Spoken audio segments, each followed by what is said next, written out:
Buon ultimo giorno dell'anno. Voglio concludere quest'anno con una puntata speciale, non tanto a sorpresa perché ve l'ho promessa da tempo.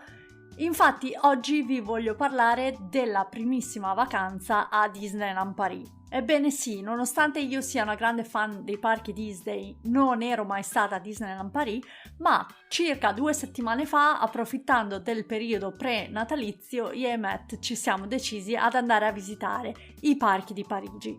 3 giorni, 2 notti e tanti chilometri dopo vi vogliamo raccontare quello che ci è piaciuto, quello che ci è piaciuto un po' meno e chiaramente le differenze tra Disneyland Parigi e Walt Disney World. In realtà questo sarà un episodio diverso dal solito perché sarà in inglese. La ragione è semplice, questo è pur sempre un podcast dedicato a Walt Disney World e in parte anche alla cultura americana, e penso che il modo migliore per raccontarvi la nostra vacanza a Disneyland sia in realtà dal punto di vista di un americano a Parigi. Le guide dettagliate su Disneyland Parigi, eccetera, le lascio ad altri creators che sono molto più preparati di me, da Lucia di Io Viaggio con Topolino, Disney Mumu, tanti altri che mi hanno aiutato a pianificare questo viaggio. Anzi, colgo l'occasione per ringraziarli tantissimo per l'aiuto che mi hanno dato, ma in particolar modo voglio ringraziare il mio amico Cataldo di DLRP Studio che mi ha letteralmente fatto da genie virtuale durante la vacanza. Come vi dicevo dunque, l'ospite di oggi è Matt, che è nato e cresciuto nella costa est degli Stati Uniti e quindi è anche cresciuto visitando diverse volte i parchi Disney di entrambe le coste e ora finalmente anche Disneyland Parigi. Parleremo quindi di attrazioni, di cibo, di clima, di cultura e di molto altro, dunque spero che questo esperimento linguistico vi piaccia in ogni caso. Se non fosse così, non vi preoccupate, saltate questo episodio e da lunedì 3 gennaio torneranno sempre qui le news in italiano. Se mi state ascoltando da Spotify, vi chiedo di prendervi il tempo della sigla per andare a mettere qualche stellina al podcast, possibilmente 5. Questa è una nuova feature di Spotify e quindi mi servirebbe il vostro aiuto per votare il podcast. Iniziamo subito, io sono Valentina e questo è Aperitivo a Main Street, USA.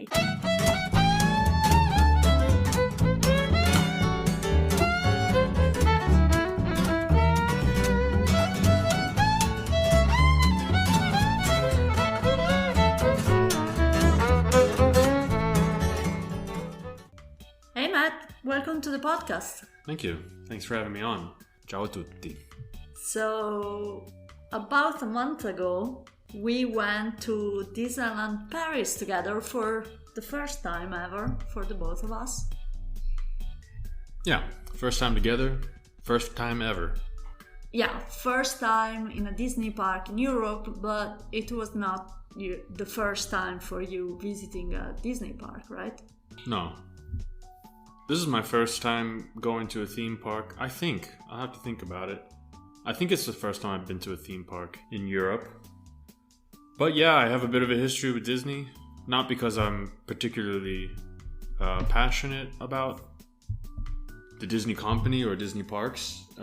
But, you know, you grow up in the US, whether you're on the West Coast or the East Coast, it's probably inevitable that you're going to end up going at least once. And I think, I don't know, I guess my parents are really into going. We haven't really ever talked about it, but I think I've been to Disney World in Orlando at least 4 times. And I've been to Disneyland in Anaheim, out in California, once. Let's say the 3 out of the 4 times that I've been to the parks in Orlando, I was pretty young, and I don't really actually remember anything. I mean, I remember moments. I remember eating at an Italian restaurant and then getting sick. The majority of my, let's say, my history with Disney has sort of been recounted to me by my parents. And, you know, stories like, oh yeah, we wouldn't take you to Disney World until you learned how to say Mickey Mouse correctly, because I used to always say Giggy Mouse. And I remember as a child always picturing, and my parents used to tell me that we couldn't go to Disney World all the time because it was really expensive. I used to picture like this really big glass bowl full of pennies Yeah. and thinking like that's how much money it takes to go to Disney World.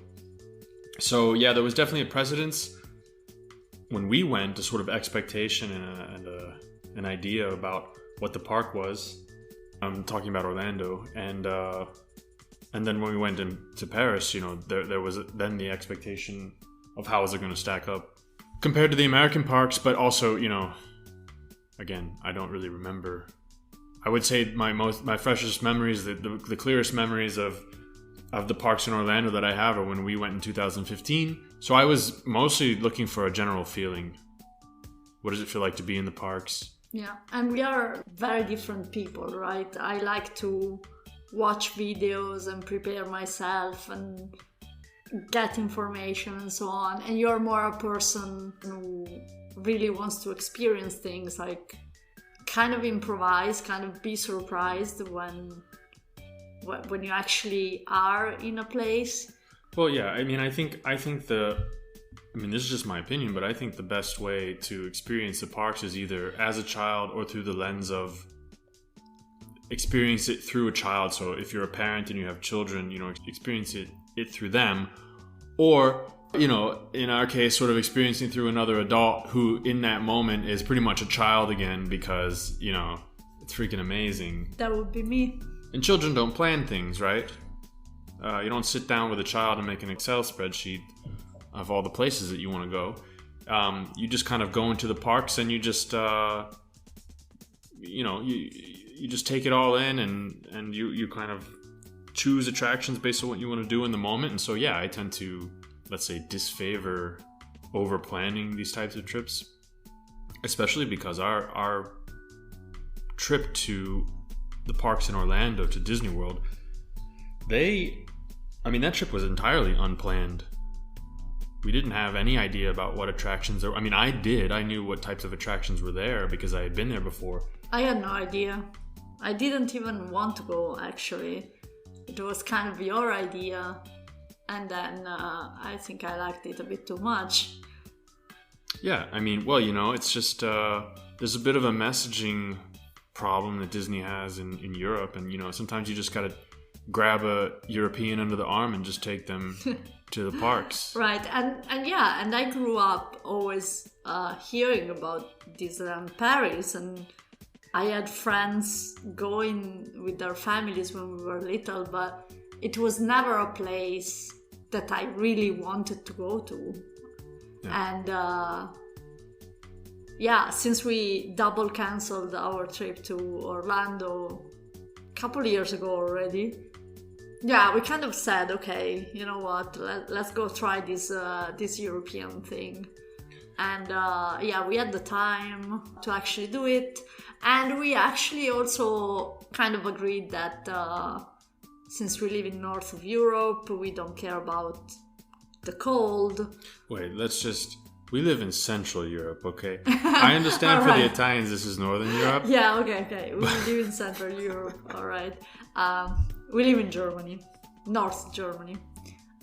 But yeah, the fact that we don't really care about the weather because we are used to bad weather more than the Italians, let's say. Well, I wouldn't say that I don't care about the weather, because when your only experiences of Disney parks are either in Orlando, Florida, or in California. Anaheim, California, Southern California, which, by the way, Southern California is like this weird climactic pocket where you have Mediterranean weather outside of the Mediterranean, right? And it's even nicer than it is in the Mediterranean. Yeah.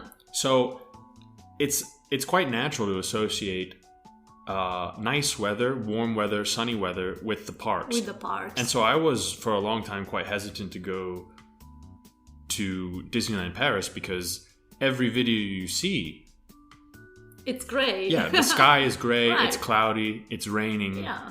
Well, we kind of said, okay, but we have that kind of weather all the time where we live, and the temperatures don't really scare us. And we also like the idea to go see the parks during the Christmas season. That was a huge motivation for us to go. That was, for me, the main motivator was considering that it might actually be the perfect park to go to experience a Disney Christmas. Because, yeah, sure, they do Disney Christmas at Disney World in 28-degree weather under the Florida sun. Short sleeves. Yeah, and I just can't imagine, I come from Maryland, which is on the East Coast, and we get all 4 seasons, so I know what winter is like, and I associate Christmas with winter. It snows, it's cold, the same goes for Halloween. Halloween is generally chilly weather. I just couldn't imagine what it would be like to do Halloween and Christmas in Orlando. Yeah. It seems quite weird to me. And so in that sense, the Paris parks are, in my opinion, pretty well suited to have the best Christmas and maybe Halloween. I don't know anything about the Halloween at Disneyland Paris, but at least the weather would be right. And yeah, just real quick to come back to the idea of, whether or not people in Europe versus America, whether or not they understand that the parks are not only for children, even if, like I said, I think that the child, either having been a child or, if you have children, that is probably the best way to experience the parks, because really what you want is to re-experience that initial excitement of having gone. And if you can't, do your first visit twice, like you can't do anything for the first time more than once, the next best thing is to experience someone else's joy of doing it for the first time. In the US, it's quite well understood that the parks are also I would say Disney World, it's pretty well understood that it's a resort destination for families, but also just for adults. I mean, the people who lived across the street from my parents when I was growing up, they went to Disney World every year for vacation. Let's say the average American family goes on vacation once a year because, vacation days are quite limited in the US. So you go on one major vacation a year, and they would go to Disney World every year. Okay, let's go back to this latest trip to Disneyland Paris. We had 3 days in the parks and 2 nights at the Sequoia Lodge. Yeah. What did you think about the Sequoia Lodge? Yeah, the Sequoia Lodge, well, I mean, it was nice. I definitely think during Christmas time, it's probably the best. Thematically, it's probably the best hotel to stay at around Christmas time. But that's probably not really a surprise to anyone who's been to the parks, because that was also something that we heard. It was also the fact that it looks kind of, I don't know, not wintry, but like it's kind of like has this log cabin kind of mountainy feel to it that, obviously it's going to be pretty Christmassy. I thought, honestly, that the resort was going to be bigger than it was based on the pictures. I was surprised by how small it was. But isn't that like weren't you expecting something big because you're American and everything is bigger where you come from? I expected it to be big because it was a Disney hotel. I've stayed at resorts at Disney World and they're huge, right? There's certain amenities that I think you expect if that's the only thing that you're familiar with. Certain amenities, certain size, certain room quality, which actually, the resorts that I've stayed at and that we stayed at, it's not particularly high room quality, so I don't think that Orlando is necessarily better than Paris in that regard, but I just thought that the hotel was bigger than it was. Based on the pictures, I just thought, okay, this is, it looks nice and it's probably going to be big. I guess I was surprised that every picture I had seen, like, how should I put this? Looking at the pictures of the hotel online, you're like, oh, okay, here are some snapshots of the hotel. No, these are snapshots of like the whole hotel. That's the whole thing.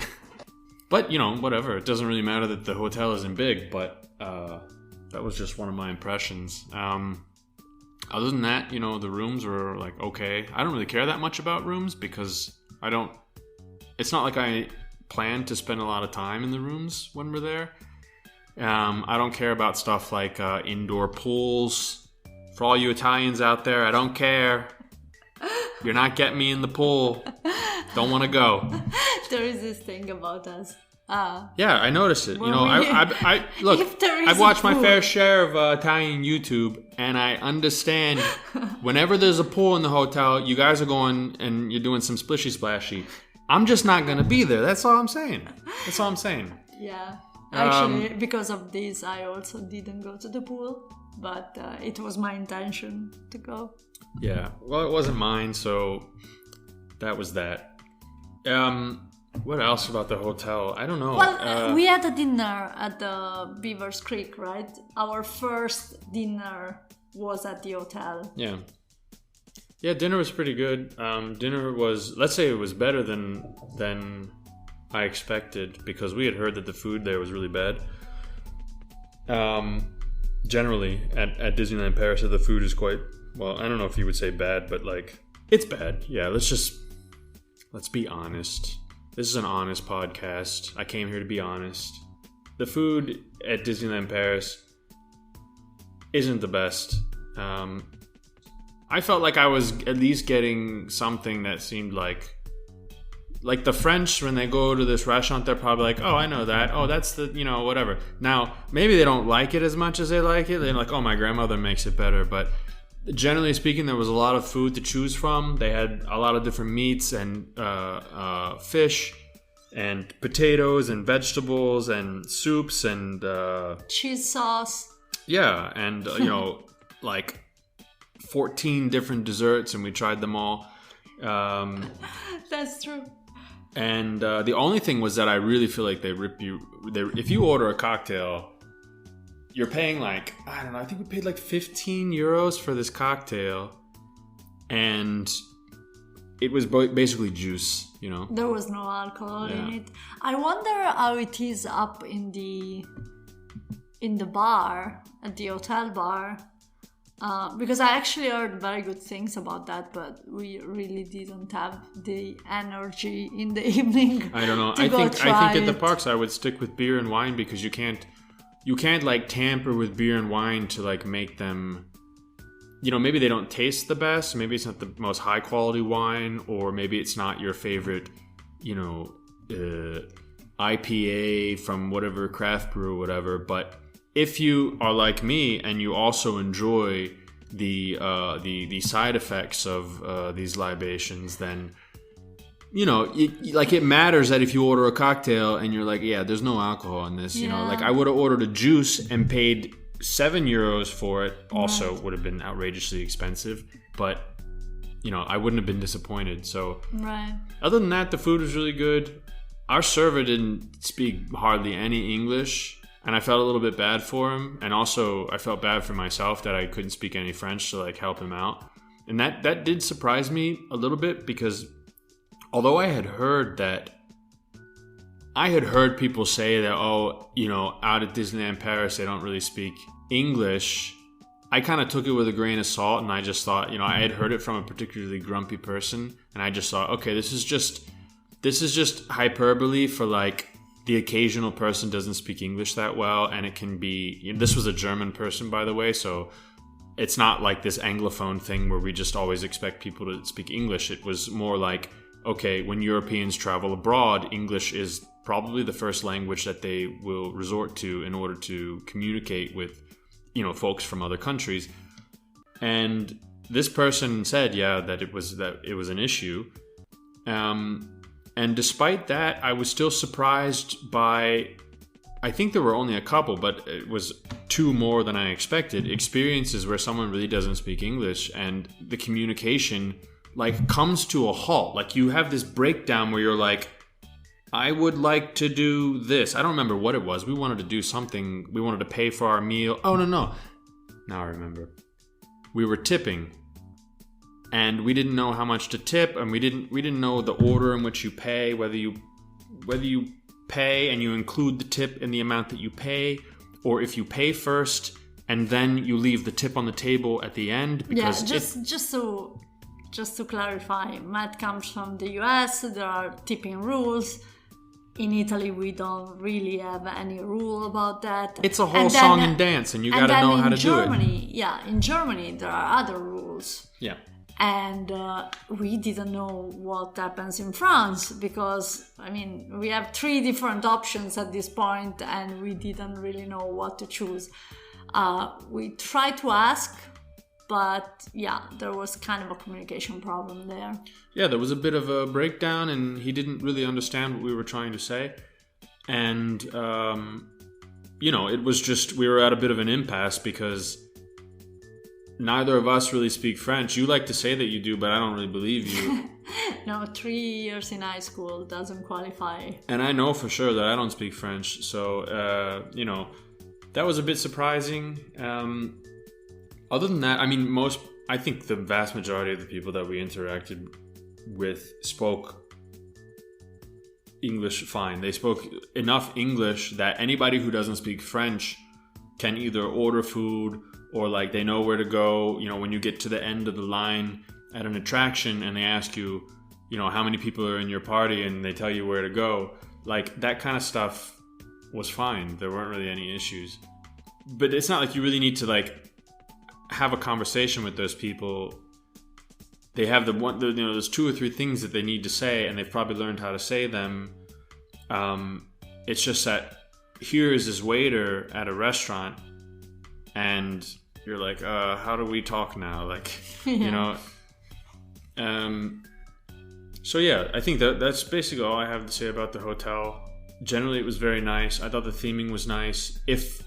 Although the theming, I don't want to be like a negative Nancy all the time, but it's a bit of a burden when you're used to the Orlando parks and you just can't stop sort of comparing everything to them.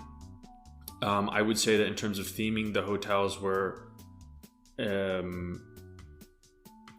less exciting. I don't know how else to put it. I think that they put a bit more effort into the hotels in Orlando than they do at Paris. And so, it's just a matter of if someone is going to Paris and they've been to the Orlando parks, that you just have to say, hey, like, just chill out a little bit because it's not going to be mind-blowingly amazing. But it is nice, and I still think it's preferable to stay on, let's say, in bubble than it is outside of the bubble. But the bubble is less, for me, it's less of a bubble. It felt a little bit less like I was entering this complete, never-ending, seamless, full-on 100% Disney experience that results in 3 weeks of depression when you leave. It was like a little bit like that, but not quite as intense. Right. So let's move to the parks. Well, actually, before the parks, I think there's not really much to say about it, but like the little downtown Disney or whatever it's called, Disney Village. The Disney Village. Yeah. That's another aspect that I feel like it can either add to or detract from that bubble experience. And I would say it would, even though it was nice to have, because you have options there either for eating or, whatever. There's like a Starbucks if you need to get a coffee. They have things like the Rainforest Cafe. There's a Five Guys there. Planet Hollywood as well. Right, there's a Planet Hollywood. What it didn't do for me was it didn't really communicate to me personally like you're walking towards a Disney park. I didn't really feel like there was this excitement kind of like growing as you walk through. Given that you do walk through it to get to the parks, I don't think that it really felt like, oh man, we're getting close. And that's an experience that I think that I tend to have at Disney World, because once you get off of, once you leave Orlando and you enter the Disney property, like there's no turning back. Like everything is different from that point on. And so everything is sort of designed to keep you super hyped about being there, about spending money, about maximizing your experience. And while that does hurt a lot of people's bank accounts, if you manage to hold on to your money, it just adds to the experience. So your hotel is there to, it's designed to make you feel like you haven't really left the parks. It's like the parks are an aspect of the resort itself. And in Disneyland, there was less of a feeling of like resortness, and it was like you have some hotels, you have this little shopping area in next to it, and then on the other side of that, you have the parks. And so, if you're like me and you want that full bubble experience and you really want to be in complete denial about what the world is really like, at least for a few days, then you want every step that you take to be magical. Right. It's just right. Yeah. So that was, but like I said, it was still convenient to have. We definitely stopped there several times to pick up food and whatnot on the way either to or from the parks. Right.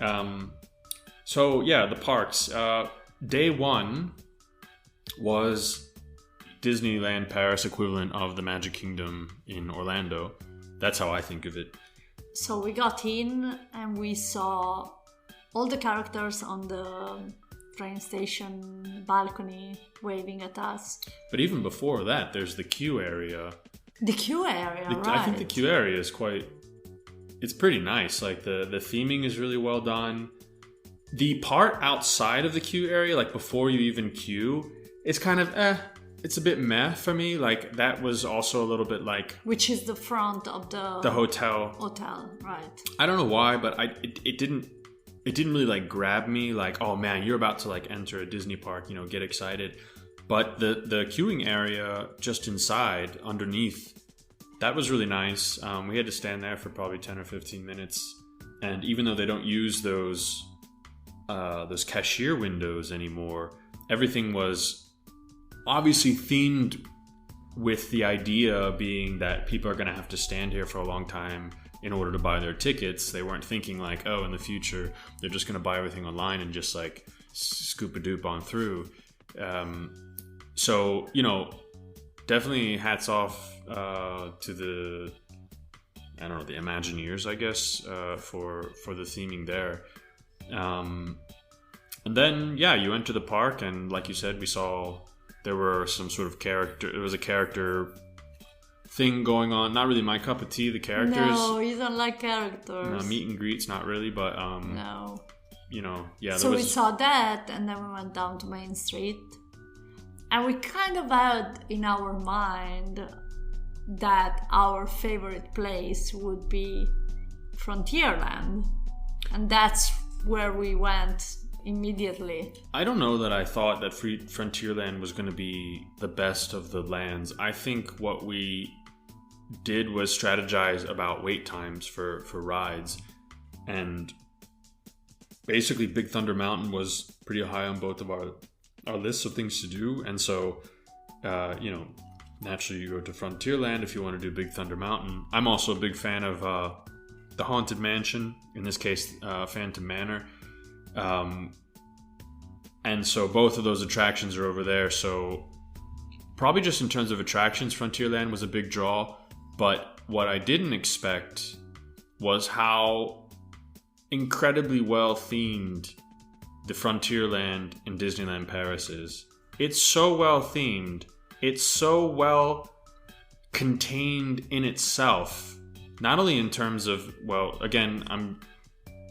it is a bit difficult to remember exactly what Frontierland looks like in the other parks, but I just didn't have that. I don't have a memory of thinking about of Frontierland quite in this way. And it's just amazing how you have this seamless story, if you care to know about the story. And it just feels very well, self-contained. You have Big Thunder Mountain, or at least part of it, in the middle of the lake there. You have the ferry boat, that goes around Big Thunder Mountain. Just really well done. I especially like that when you get to Center Plaza, Center that you turn left and you go towards Frontierland that you have like it's sort of designed to look like a fort somewhere out in the Right. American West, and then through the gateway you see Big Thunder Mountain, and the vista is so incredible. It's so well done.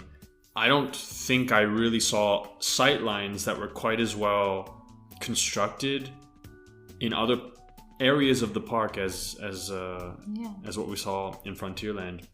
So we did the attractions like quite fast there, but what surprised us the most was also the kind of exploring that we did at the entrance of the land, because nobody was around, but we figured out all that walkway that goes above the entrance and then down from the other side.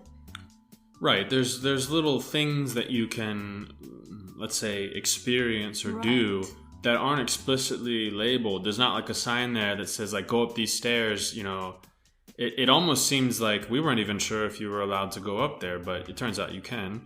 And, there's just little things, it's nothing amazing, but it's these little details that, it's nice to have them, and they do sort of flesh out the feeling of being in whatever the theme is that you're in. And that was really nice that you can go up top there and you have a nice view of Frontierland, and you can kind of see the central thing. I watched part of the parade from there because you went to go see it, and I stood up there and watched part of the parade, and Frontierland was really nice. And we actually ate in 2 of the restaurants in Frontierland. Yeah. One on the first day, one on the second day. The first day, again, kind of improvised. We passed by, we liked it very much in the morning, and then we kind of remembered it when it was lunchtime, and we went to the Lucky Nugget. The Lucky Nugget was pretty nice. The food wasn't very nice, but the theming really made up for it. The Lucky Nugget it's just great. I mean, it's really the only downside, I guess, to when we went was that you can tell that they're set up to have shows while you're eating. Right, yes. And there weren't any shows because there's a stage there at the front, I guess. But even if there wasn't a show, there's plenty of stuff to look at. It's just really, really well done, and that was something that we had heard before, that the level of detail in Disneyland Paris is pretty high, and it can definitely confirm that, it's good stuff. Yeah. Even the Cowboy BBQ was nice. I mean, it's a different vibe, but... Yeah, that was on the second day. We wanted to go back to Frontierland, and we tried that. The food was not as good. At least in my case, I really didn't like it. I mean, if you're comparing bad to worse, then it was worse. But the theming was very, very nice. There was enough space, and I mean, in December they couldn't even use the outside space, so of course it was limited. But it was really, really nice. And in general, like, it was very nice to hang out in Frontierland. I think we spent a huge part of our vacation there.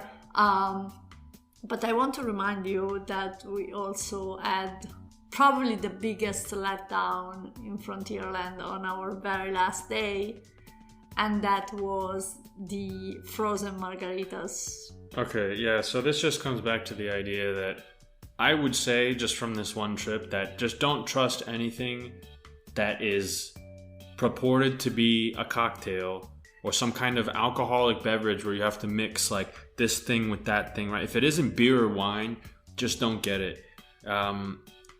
There is the Tex-Mex place. It's called Fuente del Oro. Right, the source of gold. Basically in front of... Or fountain of gold. In front of... Across from...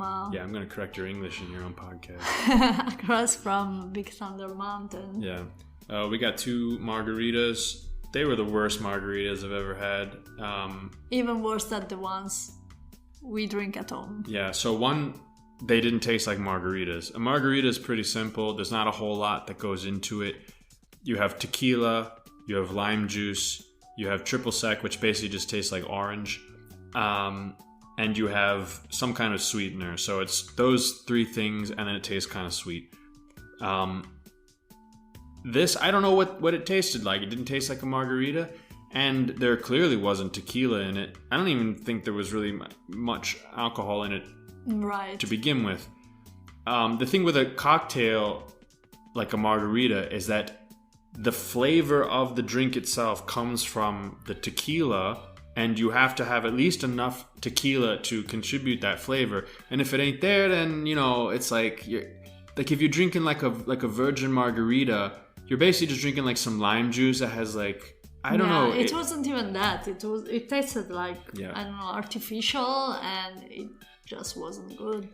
So, yeah, that was a bit of a letdown, but it wasn't too much of a letdown in the sense that we should have known better. You know, there was a sign, and I was like, man, maybe we should get margaritas. But also because, you know, like, especially at Walt Disney World, that's the kind of stuff you do. Like, they really put, like, in the recent years in the parks, there is a lot of attention on the food and beverage experience. So you have much more kind of Instagrammable sweets that you can buy in different parts of the parks, but also the alcohol and the cocktail experience really is a big thing right now in the parks. Yeah, for the longest time, you couldn't even buy alcoholic beverages in the American parks because the idea, and I understand this probably comes across as a little bit Puritan to Europeans, but, you know, American culture, for all of its positives and negatives, it is what it is. It has certain, you know, historical reasons for being that way. And one of those kind of aspects of our culture is that we're very weird about alcohol. At least when we, let's say, if the idea of a Disney park is to be like the ultimate family experience, alcohol traditionally should play no role in that, because it potentially creates issues. You know, obviously with the Disney parks being originally the idea being, okay, how do we, you know, Walt Disney saying, I'm going to create a park that is essentially not going to be like the, you know, what we call carnivals, are basically these Luna Park. Yeah, essentially, you know, because you get a lot of riffraff there, a lot of people who maybe aren't so nice, some you know, ugly characters, and maybe there's alcohol involved as well. So from the American point of view, it's not that surprising that the parks wouldn't serve alcohol. Also because we don't actually have, culturally, we don't have a habit of drinking alcohol with meals. Maybe the way that, you know, the Italian and the French enjoy drinking wine with a meal. The Germans like to drink beer. Americans tend to only drink alcohol sort of outside of meals, I guess. It's not like they don't drink them with meals. It's hard to... Nothing I say really about American culture obviously should be seen as black and white, but it's like it's hard to strike that like right balance where you're sort of explaining it, but not over like giving people the wrong impression at the same time. So it was a bit of a surprise when the park started to serve alcohol, because it's almost like the Disney company said, well, you know, all of those concerns that we had about people potentially getting drunk in the parks and ruining the family experience for other people, because that was something they took very seriously, not only in terms of alcohol, but also in terms of other things. If you got into a heated argument with someone in the middle of the park, you know, people say that they basically had ways of sort of like removing you from the park. Like they would just disappear your ass from the park, and everybody else's day would just continue on as it would. And so it was weird that they had kind of backtracked a little bit and said, well, okay. Well, I mean, for the money, right? Well, that is probably the biggest thing. And I think in the end, it probably doesn't create that many issues. It's not like there are a lot of drunk people running around the Disney parks. There have been stories, for example, there are some, you know, vloggers we follow that say, don't go to Epcot late in the evenings during the weekends, because it's when all the locals come to do the drinking around the world, and Epcot becomes quite a wild place at some point in the evening. So yeah, there are like stories like that. But to come back to Paris, I guess, but still, we shouldn't have been surprised. Just the Orlando parks are doing what they do. They have a bit more of a focus on food and drinks, even if it is a bit mind-boggling how the American parks would be more focused on like a better food experience, when the stereotype is that, American food isn't good, or they don't understand food. Of all places in France, you have the Disney parks serving what they serve, and it's not amazing. So margaritas, don't get them. That's what I say. But on the third day, speaking of food, we actually had a very nice experience. We did not plan for any other restaurant other than the first night at our hotel.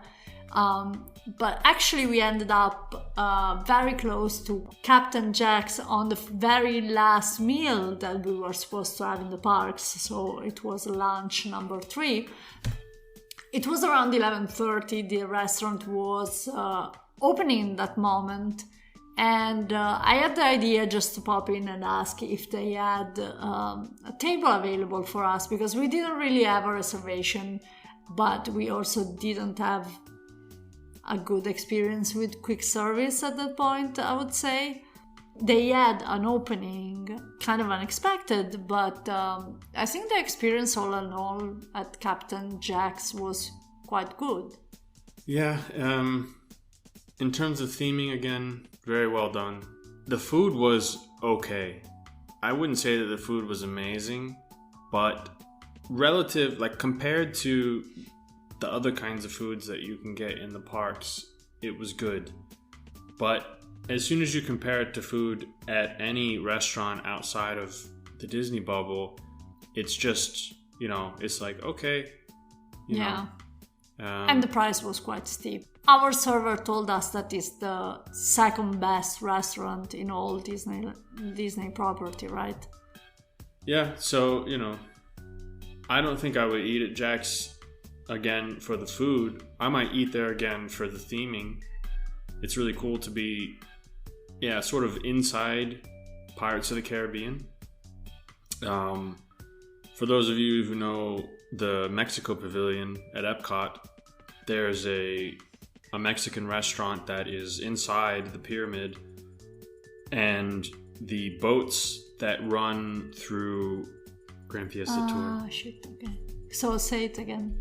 So for those of you who are familiar with the Mexico Pavilion at Epcot, it is quite similar to how they have there's a Mexican restaurant inside the pyramid, and it's right next to the where the boats pass. There's a dark ride, a water, I don't know what you call it, a water dark ride, boat ride with water.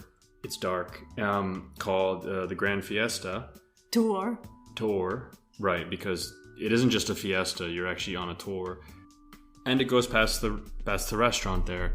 So that was nice, being close to the boats that pass, and sort of feel. I'm a big fan of when an immersive thematic attraction makes you feel like you're outside somewhere when you're actually inside.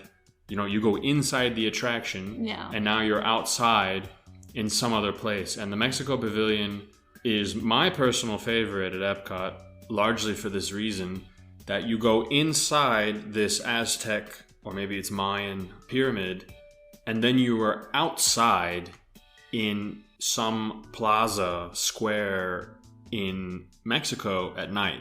Yeah, it's pretty cool. At Disneyland Paris, basically you have the queue for Pirates that is kind of that way. Yeah.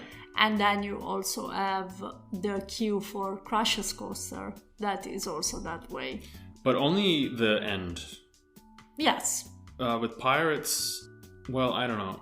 I had the feeling that Pirates was, the queue was a bit of nicer. There's more stuff to look at. Right. And the queue for Crush's Coaster doesn't get interesting until the very last point, where you're basically there. You can see, I'm about to get on this ride. and you're outside in, I guess, in Sydney at a harbor, the Sydney Harbor or something. And yeah, that was nice, but I don't really remember the rest of the queue, and that's probably because it wasn't that interesting. Again, speaking about attractions, so what would be the attraction that you like the most? I would probably say Phantom Manor. I went on Phantom Manor more times than I did anything else. You went to go watch the parade, and I said, screw that, I'm going to Phantom Manor. Right.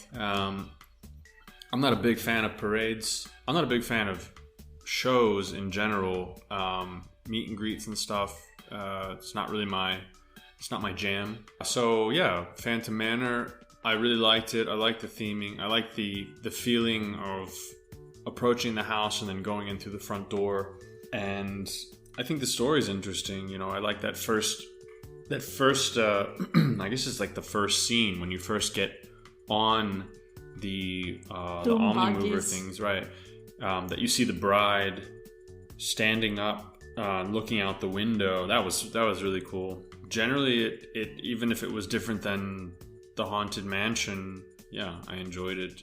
I would say just as much, but then again, it's been a while since I've been on the Haunted Mansion, and so it's a little bit hard to make a direct comparison. But right, we could briefly mention our technical issues that we experienced in the Phantom Manor. Look, I mean, these rides do break down.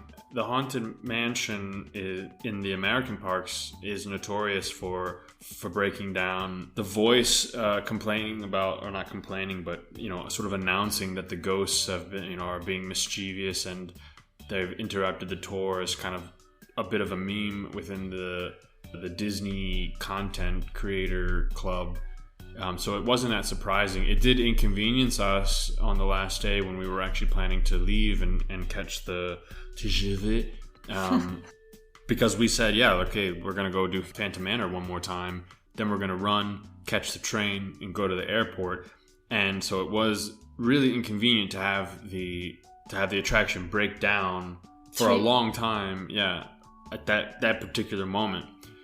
Other than that, whatever. But in general, we experienced attractions breaking down very often. Like, I remember Hyperspace Mountain. I remember Buzz Lightyear. Crush's Coaster. I remember Crush's Coaster. Crush's Coaster was a weird one because we actually were on a part of the coaster where you're on an incline. You're going up, right. up. And we almost got like just to the top of this climb. And then it stopped. And so you're sitting there and sort of gravity is pulling you back into your seat. And you're just sitting there like, man, I hope this is going to hold because it... Yeah, and then the other, technicality that was nobody's fault was that both Star Tours and Remy's Adventure and also Mickey's Filler Magic were very hard to watch because we found out that when you wear a mask and 3D glasses, they get a bit foggy and you can't really see anything anymore. Yeah, you can't really see. So yeah. If I went back, I would probably just avoid everything that involves 3D glasses because it takes away from the experience so much. Star Tours was particularly bad for me. Because you need to, it moves a lot, so you kind of have to see where you're going if you don't want to be feeling sick. So that was particularly bad. Filler Magics was really a bit sad because you could see half of the stuff. And then Remy's Adventure, I think we got an idea of the potential, but again, with the mask fogging up was a bit of a letdown.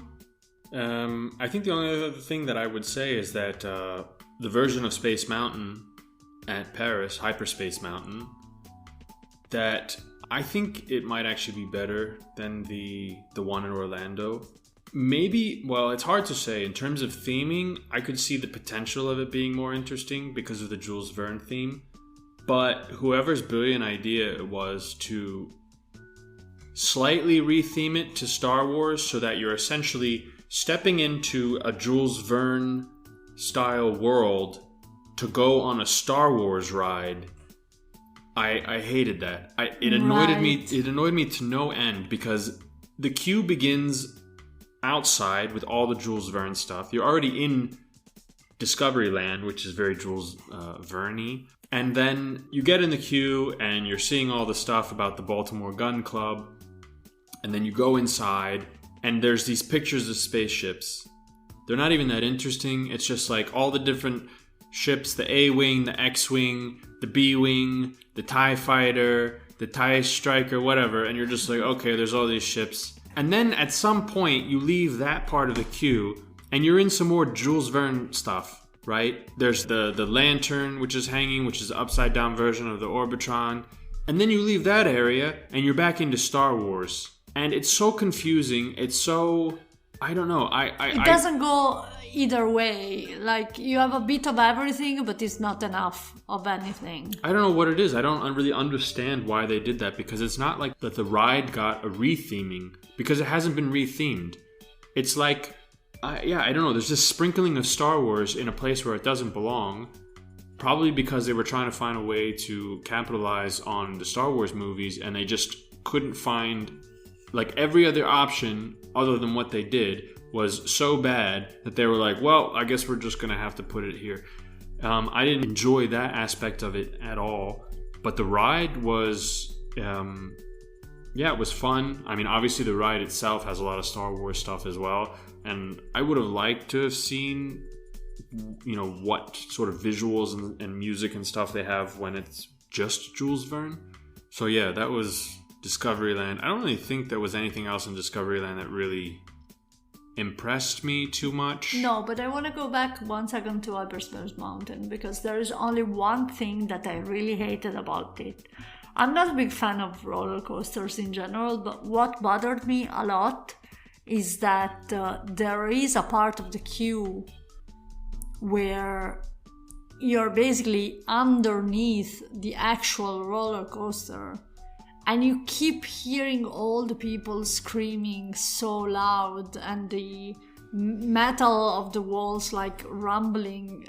And I thought it was so not Disney to do something like that, because for the same reason why all the roller coasters in Disney parks are indoors, because they don't want people in the park to hear screaming or terror, or, you don't want to scare anyone.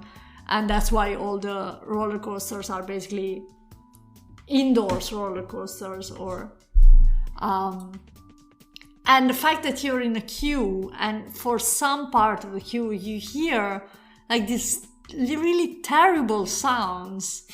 Maybe for you they're terrible, but for people who generally enjoy roller coasters, that is a part of like the foreplay of getting on a roller coaster, because nobody, I don't think, really enjoys a roller coaster unless it kind of scares them a little bit.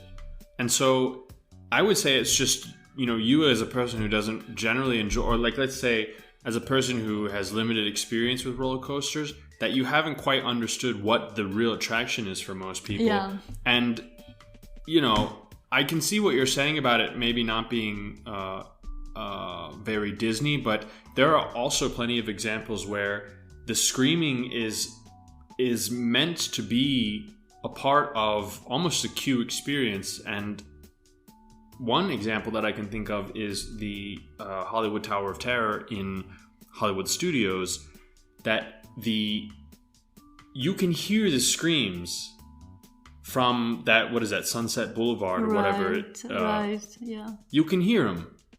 And it's on purpose, right? It's a horror themed. Yeah, you might be right. I don't know. It's just the thing that I like the least. Also, I think that's for you. That's a particular. Yes. That has less to do with what is and is not Disney and what is a well-designed attraction, and more the fact that you're generally afraid to go on roller coasters because you don't have a lot of experience with them. You have a lot of ideas about how they're not going to be fun or they're going to be too scary or whatever. And so there's the build-up that tends to make people excited about going on those rides. On you, it has a different effect. Right. All right, so then we spent some time in Fantasyland, but to be honest, it was the least Well, nice. Fantasyland is if you don't have kids, I just, there's not a whole lot personally that I think that you can really enjoy as an adult. The attractions there tend to be a bit older. You have classics like Peter Pan, and Snow White. They're cute. Peter Pan was nice. I would say that was easily the best of the three. Everything else in Fantasyland, it's just not my cup of tea.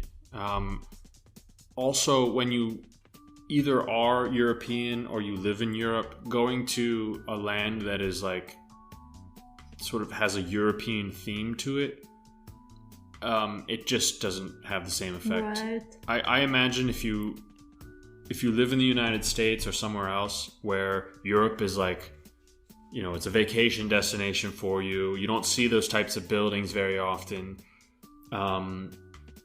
that going to Fantasyland is like, oh, we're in this kind of like Walt Disney's, a version of, I don't know, whatever it is, southern Germany or northern Italy or something like that. Which is why Frontierland, why it's so impactful, because I'm not from a part of the United States where things look like that. I'm not from the West. I'm from the East. We have water and trees and, there's no deserts or anything. So that is as foreign to me as, anything else. So Fantasyland, the attractions, I'm not a big fan, and the theming is also kind of like meh. I could take it or leave it. Yeah. And then when it comes to Adventureland, we already talked about Captain Jack's and Pirates of the Caribbean, which are basically the only interesting attraction and restaurant. We went to Indiana Jones. We really didn't care for it. We walked around quite a lot, but we also need to point out that there were many areas of the Skull Island that were roped out, so we couldn't really explore that much. In general, I think it's a very well themed area, but a bit confusing going around. Yeah, but that could also be a part of the theming. Right, but there was not that much else for us there. We went back a couple times for Pirates because the lines tended to be quite low while we were there, but then that was basically it. Yeah, and then there is Main Street. What did you think about Main Street? In terms of where we spend most of our time, Frontierland and Main Street. Right. Because actually there's quite a bit to explore on Main Street.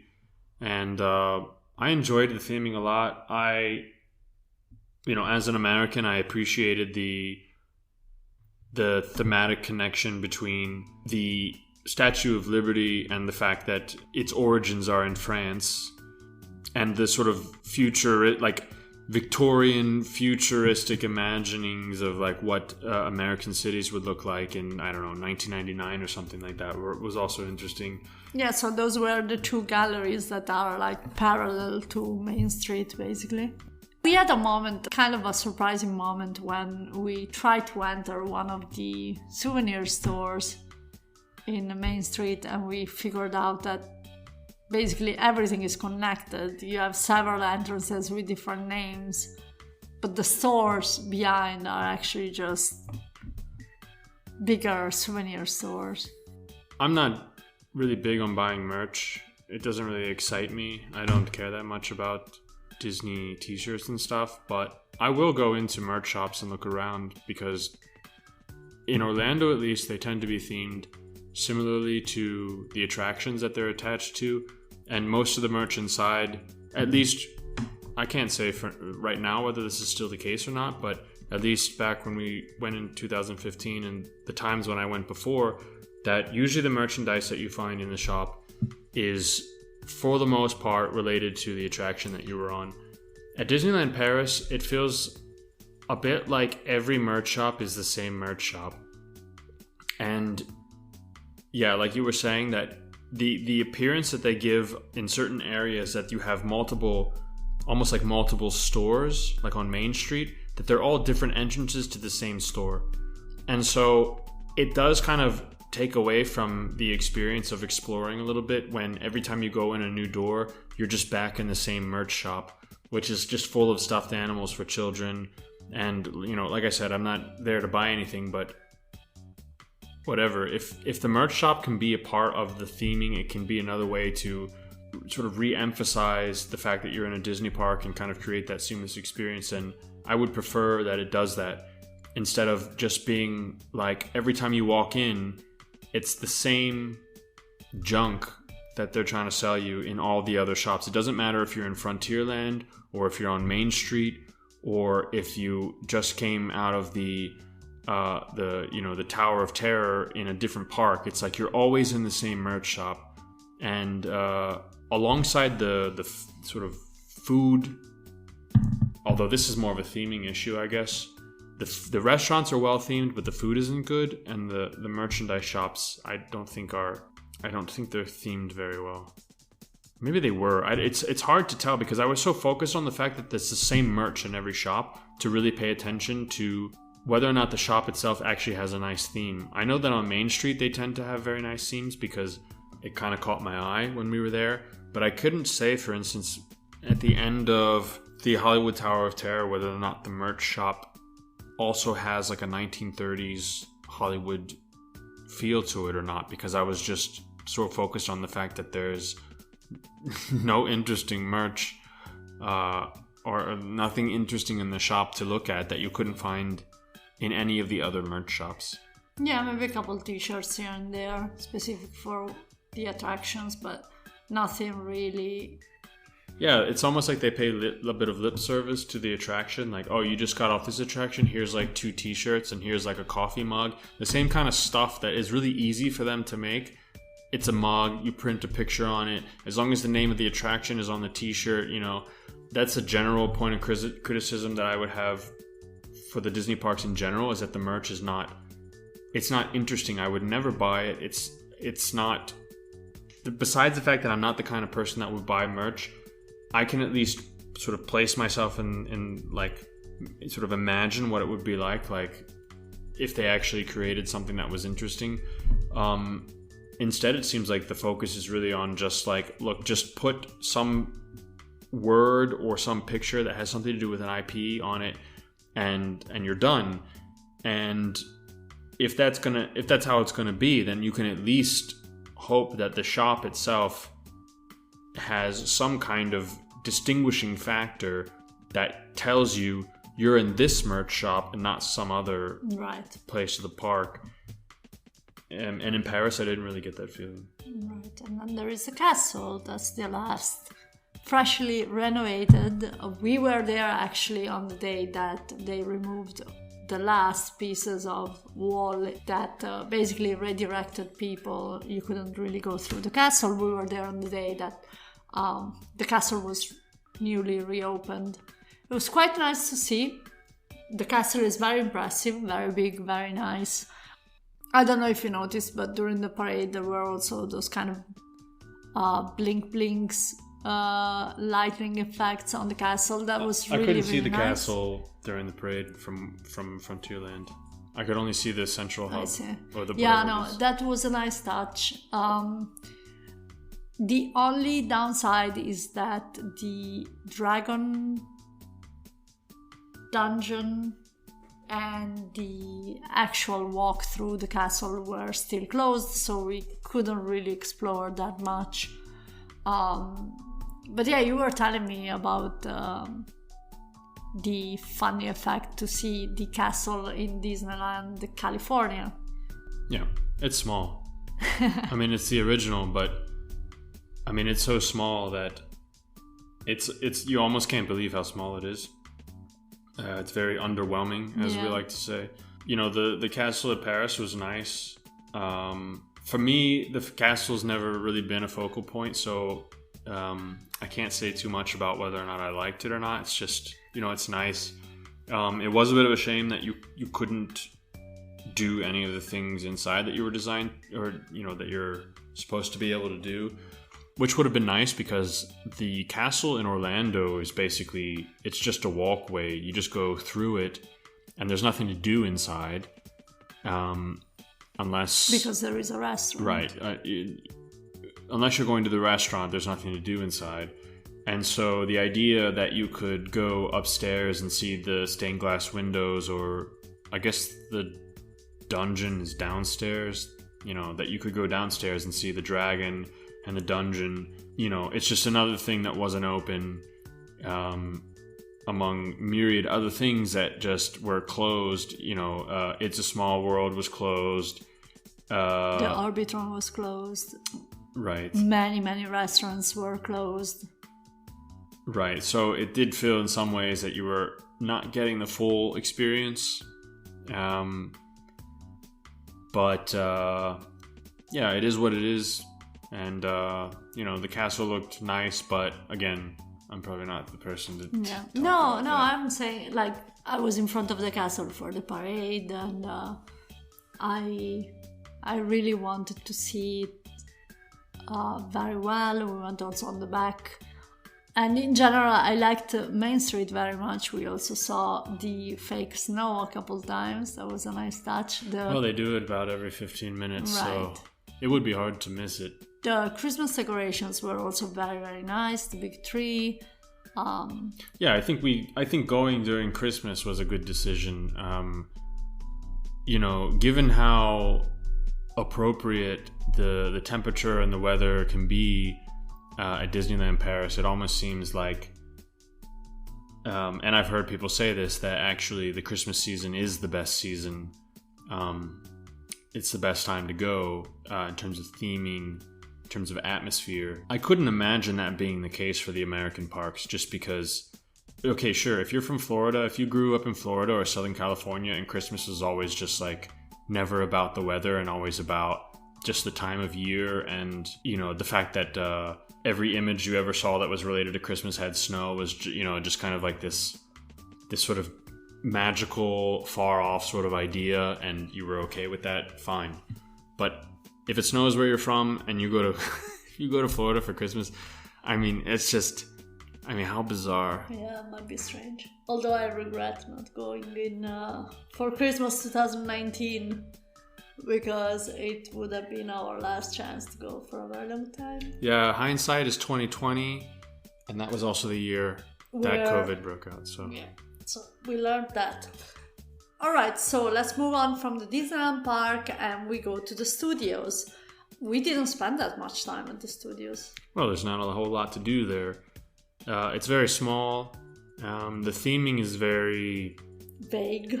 I mean, it's appropriate, but you can also tell how choosing the theme of everything as a Hollywood set allows you to just cut so many corners that all you have to do is put up a bunch of fake facades, and you don't have to try that hard because that's the whole point, that it's fake.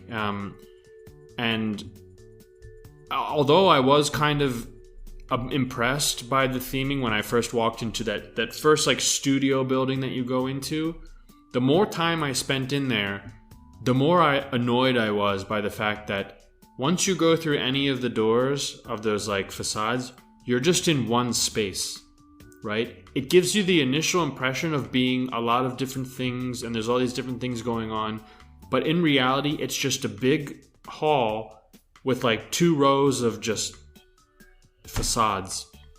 So I was initially impressed, but then later I was like, okay, it's not that amazing. Well, in terms of attractions,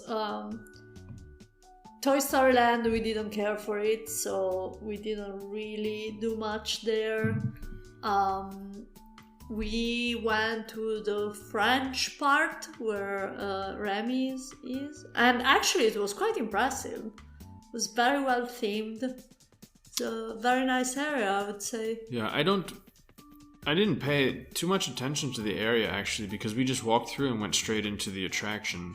And then when the attraction was over, we just left. So I don't really remember that much. No, I remember I took a couple pictures of that little square, and then there was also the Christmas food festival.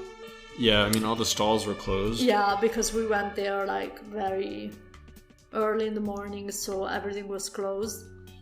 And then, yeah, we did the Tower of Terror. We went back later to go to Crush's Coaster, but other than that, there was not much else for us. No, I mean, the highlight for me is the Tower of Terror because it's one of my favorite attractions. It's still very good in Paris, even if it isn't as good as the one in Orlando.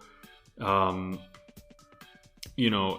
would say that what makes the attraction Orlando just a bit better than the one in Paris is that the queue theming is a little bit better, and not only outside, but I think also inside. Inside, I think that initial, like the lobby of the hotel, I think in Orlando it's a little bit, if it isn't bigger, it's like maybe more detailed or something. In any case, I was just more impressed with the one in Orlando. And the ride itself is like, I don't think there's just no competition. The one in Orlando, you don't just get on the elevator and then it goes up and like drops you and you get kind of like the thrill ride aspect. I mean, it goes up and then the elevator like drives out of the elevator. Like you go through space. It's amazing. I mean, it's just so good, and it's really like baffling to me that they didn't recreate that for Paris.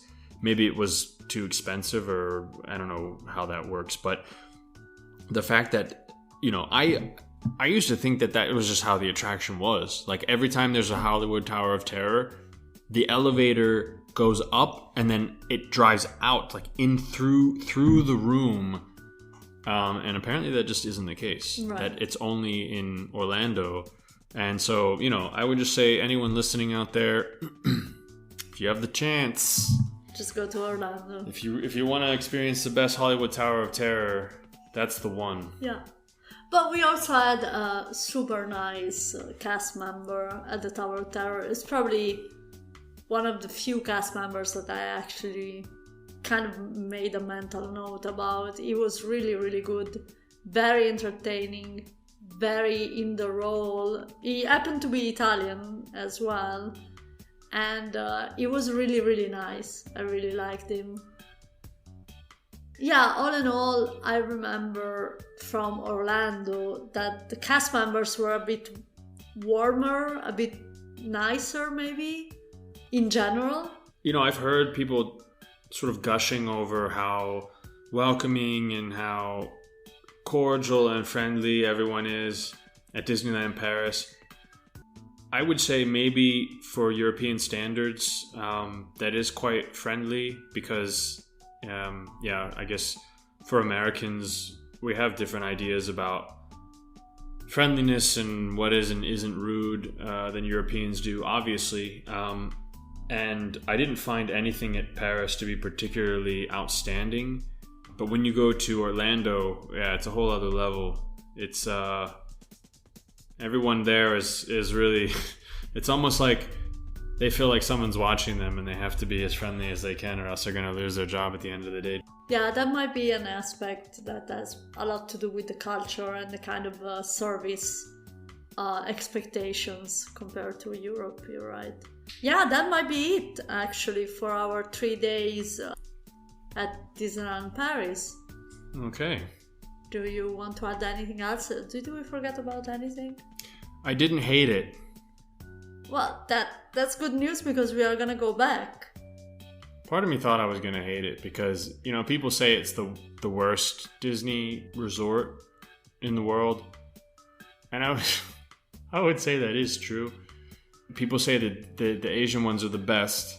The American ones are like, you're kind of what sets the initial standard. And then Paris is like, well,